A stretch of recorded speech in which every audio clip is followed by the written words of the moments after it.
9 बजने को हैं। आप देख रहे हैं आज का एजेंडा। आपके साथ मैं हूं चित्रा त्रिपाठी। बुलेटिन की शुरुआत करेंगे हम मुजफ्फरनगर से। उत्तर प्रदेश के मुजफ्फरनगर में दो गुटों के बीच खूनी संघर्ष के बाद इस वक्त तनाव का आलम है। हालात ये हैं कि सेना की 28 कंपनियां वहां पर बुला ली गई हैं। पूरा इलाका छावनी में तब्दील कर दिया गया है। शांति बनाए रखने के लिए पुलिस की टीम लगातार मार्च कर रही है। अब तक इस हिंसा में 9 लोग अपनी जान भी गंवा चुके हैं और पूरा इलाका छावनी में तब्दील कर दिया गया है। शांति बनाए रखने के लिए पुलिस की टीम लगातार मार्च कर रही है। अब तक इस हिंसा में 9 लोग अपनी जान भी गंवा चुके हैं और 35 से ज्यादा लोग जख्मी हुए हैं। हिंसा में i-Viz 7 के पत्रकार राजेश वर्मा की गोली मारकर हत्या कर दी गई। वहीं हिंसक भीड़ ने एक फोटोग्राफर को पीट कर मार डाला। यूपी के मुख्यमंत्री अखिलेश यादव ने लोगों से शांति बनाए रखने की अपील की है। अखिलेश ने मरने वालों के परिजनों को 10-10 लाख और पत्रकार राजेश वर्मा के परिजनों को 15 लाख मुआवजे का ऐलान किया है।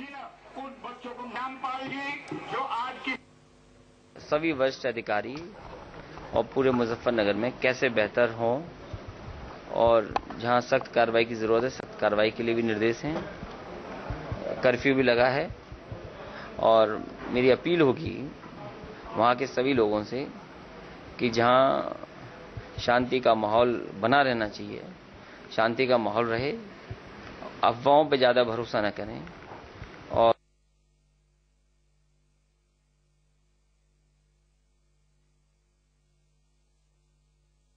उधर यूपी के मुख्यमंत्री अखिलेश यादव ने लोगों से शांति की अपील की है। अखिलेश ने मरने वालों के परिजनों को 10-10 लाख रुपए और पत्रकार राजेश वर्मा के परिजनों को 15 लाख रुपए मुआवजे देने का ऐलान किया है। लेकिन बड़ा सवाल ये उठ रहा है कि क्या सिर्फ मुआवजे के मरहम से उन लोगों के घाव भर जाएंगे, क्योंकि 27 अगस्त का ये पूरा का पूरा मामला है। एक लड़की से छेड़खानी के बाद मामले की शुरुआत हुई थी और उसके बाद हालात वहां पर लगातार बिगड़ते हुए चले गए।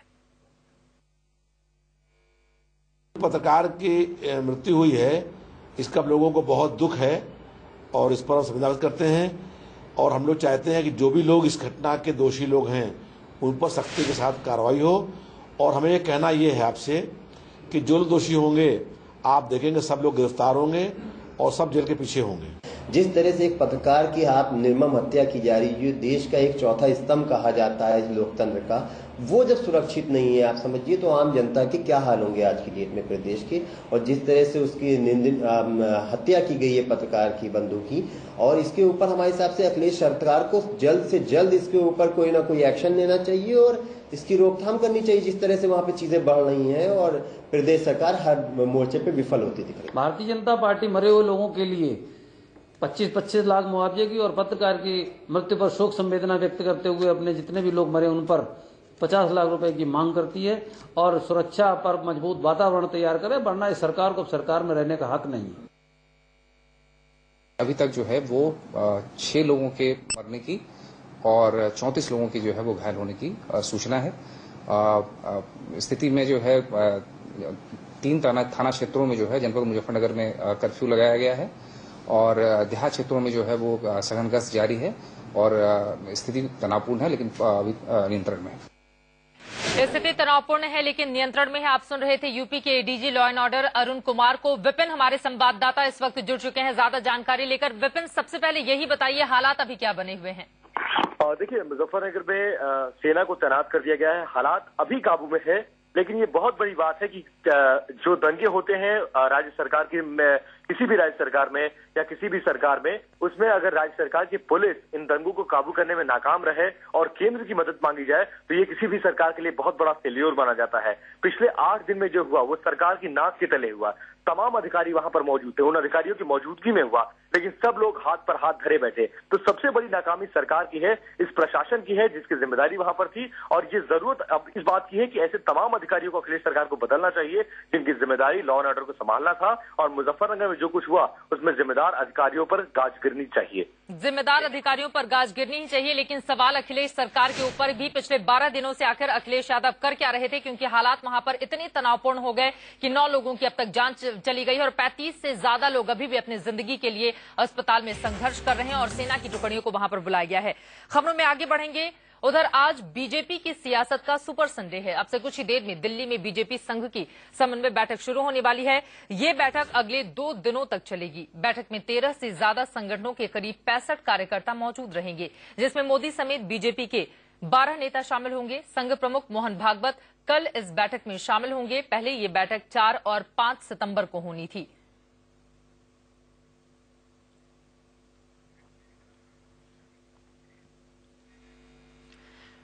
और वहीं आरएसएस ने बीजेपी पर इस बात का दबाव बढ़ा दिया है कि प्रधानमंत्री के लिए मोदी के नाम का ऐलान जल्द कर दिया जाए। शनिवार को संघ और बीजेपी नेताओं के बीच हुई बैठक में संघ ने मोदी के नाम को हरी झंडी दी और बीजेपी से कहा कि वो जितनी जल्दी हो फैसला ले ले।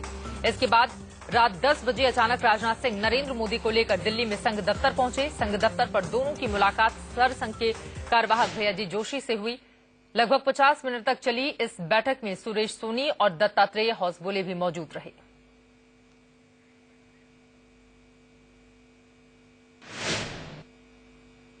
करीब 65 कार्यकर्ता आएंगे। संघ के प्रमुख 25 पदाधिकारी इसमें रहेंगे। बीजेपी के 12 कार्यकर्ता रहेंगे।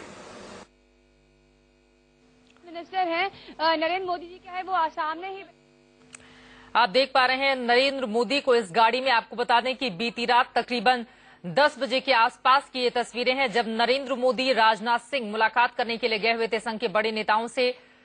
मोदी के नाम पर संघ की मुहर तो लग गई है, इस बात की जानकारी दे दी जा चुकी है संघ की ओर से बीजेपी को, लेकिन माना यही जा रहा है कि दबाव इस बात का है कि पितृपक्ष से पहले, पितृपक्ष चूंकि 20 सितंबर से शुरू हो रहा है, उसके ठीक पहले नरेंद्र मोदी के नाम का ऐलान कर दिया जाए, क्योंकि अगर ऐसा नहीं हुआ तो अगले 15 दिनों तक कोई भी शुभ कार्य या इस तरह का अनाउंसमेंट नहीं होता है, चूंकि परंपरा को फॉलो करता है संघ। और इसी वजह से पितृपक्ष के पहले नाम का ऐलान हो जाए ताकि अगले जो विधानसभा के चुनाव होने हैं उन चुनावों में नरेंद्र मोदी के नाम का फायदा उठाया जा सके। संघ की कोशिश यही है, लेकिन बड़ा सवाल यह है कि क्या 20 सितंबर के पहले नरेंद्र मोदी के नाम का ऐलान बीजेपी नेताओं की ओर से कर दिया जाएगा।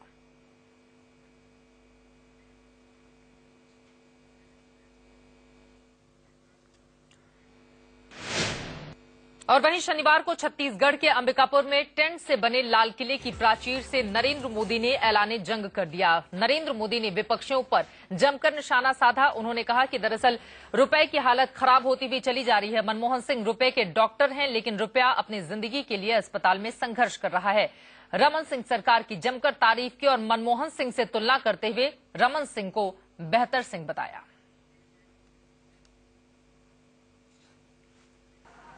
जो रुपये के डॉक्टर थे और रुपया आज अस्पताल में जीवन और मृत्यु के बीच खड़ा हुआ है। कांग्रेस के ये आशास्पद नेता जो कांग्रेस जिनके भरोसे चलना चाहती है, उन्होंने कहा कि गरीबी ये तो स्टेट ऑफ माइंड है, ये मन की स्थिति का परिणाम है। गरीबी गरीबी कुछ होती नहीं है। गरीबों के दुख दर्द पर एसिड छिड़कने का काम किया। दिल्ली जाकर के मांगने का रास्ता सरल होता है और आए दिन कई मुख्यमंत्रियों की आदतें होती है, राज्य का भला नहीं कर सकते, दिल्ली में जाकर के रोते बैठते हैं। आप सुन रहे थे नरेंद्र मोदी को। उधर आज दिल्ली में बाबा रामदेव की रैली होने वाली है। रामदेव दिल्ली के नजफगढ़ में सरकार की नीतियों के खिलाफ हल्ला बोलेंगे। रामदेव जंतर मंतर पर सांकेतिक धरना भी देंगे। इसके अलावा रामदेव की रैली में आर्थिक नीतियों के खिलाफ भी वहां पर हल्ला बोल की आवाज सुनाई देगी। आपको बता दें, एक तरफ स्वामी रामदेव जहां नरेंद्र मोदी को प्रधानमंत्री बनाए जाने की लगातार वकालत कर रहे हैं और बीजेपी को तो उन्होंने धमकी भी दे दी है कि अगर नरेंद्र मोदी के नाम का ऐलान नहीं किया गया तो वो बीजेपी को समर्थन नहीं देंगे। वहीं दूसरी तरफ केंद्र की नीतियों के खिलाफ जंतर मंतर पर सांकेतिक धरना देंगे आज बाबा रामदेव।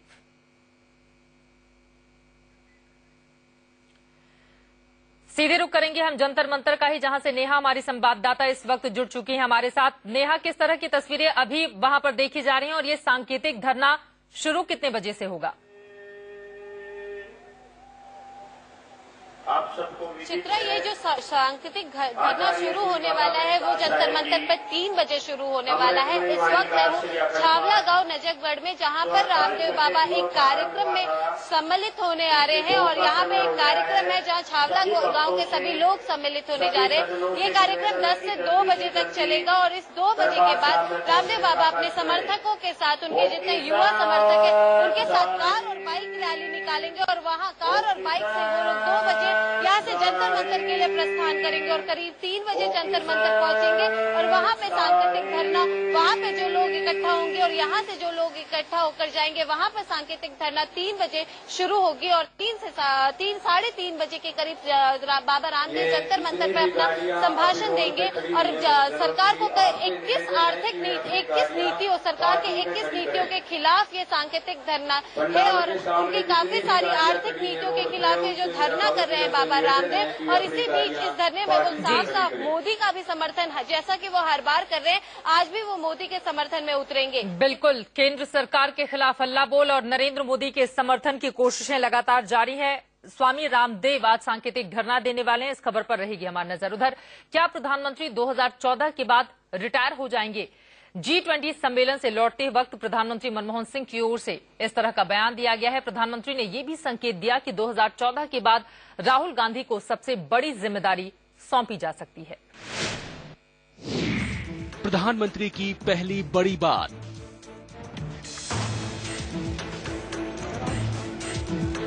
2014 के चुनावों के बाद राहुल गांधी प्रधानमंत्री पद के योग्य उम्मीदवार होंगे। इस बयान से सवाल उठा कि क्या कांग्रेस मनमोहन सिंह को 2014 के बाद प्रधानमंत्री नहीं बनाएगी। प्रधानमंत्री की दूसरी बड़ी बात। मुझे राहुल गांधी के नेतृत्व में कांग्रेस पार्टी के लिए काम करने में खुशी होगी। सवाल उठता है कि क्या कांग्रेस में राहुल गांधी को प्रधानमंत्री बनाने की बात तय हो चुकी है। प्रधानमंत्री की तीसरी बड़ी बात। न्यूयॉर्क में पाकिस्तान के प्रधानमंत्री से बातचीत पर अंतिम फैसला लेने से पहले आतंकवाद जैसे मुद्दे की जमीनी हकीकत को देखना होगा। यानी इसी महीने के अंत में न्यूयॉर्क में संयुक्त राष्ट्र की महासभा की बैठक के दौरान प्रधानमंत्री और नवाज शरीफ के बीच बातचीत की गुंजाइश नहीं के बराबर है। राकेश कुमार सिंह के साथ नितेश कुमार सिंह, इंडिया न्यूज। इसी वजह से सवाल यही उठ रहा है कि क्या 2014 के बाद रिटायर हो जाएंगे प्रधानमंत्री मनमोहन सिंह। आगे बढ़ते हैं, उधर दिल्ली एनसीआर वालों पर महंगाई का डबल अटैक हुआ है। राजधानी में आज आधी रात से सीएनजी पीएनजी के दाम बढ़ चुके हैं। दिल्ली में सीएनजी के दामों में तकरीबन 3.5 रुपए की बढ़ोतरी की गई है। वहीं नोएडा, ग्रेटर नोएडा और गाजियाबाद में 4 रुपए 20 पैसे प्रति किलो बढ़ा दिए गए हैं। दिल्ली में सीएनजी अब 45 रुपए 60 पैसे के किलो के हिसाब से मिलेगी, जबकि एनसीआर में 51 रुपए 55 पैसे। उधर पीएनजी के दाम 24 रुपए 50 पैसे प्रति घन मीटर से बढ़ाकर 27 रुपए 50 पैसे प्रति घन मीटर कर दी गई है।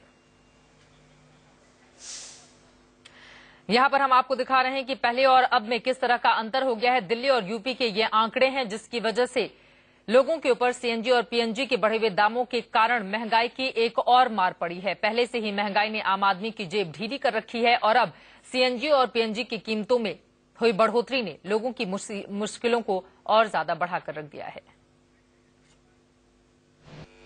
तकरीबन 3.5 रुपए प्रति किलो के हिसाब से ये बढ़ोतरी की गई है, जिसकी वजह से लोग परेशान हैं। बहरहाल खबरें लगातार जारी हैं, रुकेंगे